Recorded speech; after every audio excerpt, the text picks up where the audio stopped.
Herzlich willkommen zu Jess, meinem Familienchat-Part. Keine Ahnung mehr. Die Eltern waren mit meiner Schwester unterwegs und mein Dad schickt das Foto. Joel hat ein blondes Haar am Knie.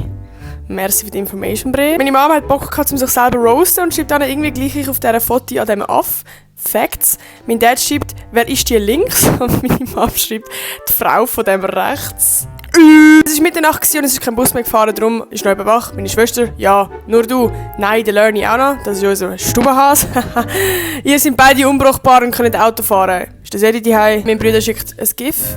Muss heimlaufen, habe Angst, gekidnappt. Nein, was gibst du mir? Ich habe schon einen Kuss auf den Backen. Döner. Wie viel ist der? 11. Digga, also hure teuer, 11 Stutz, jetzt kein Döner, oder? Voila, ja oder nein, sonst gehe ich jetzt pennen. Alter, er hat 3 Minuten. Und ich so, Kuss. Also wait, komm erst 20 Mal. Ja, er hat dann 20 Minuten müssen warten. Aber berechtigt, der Scheiß hat nämlich nachher 14 Stutz gekostet. 14! Like für den nächsten Part.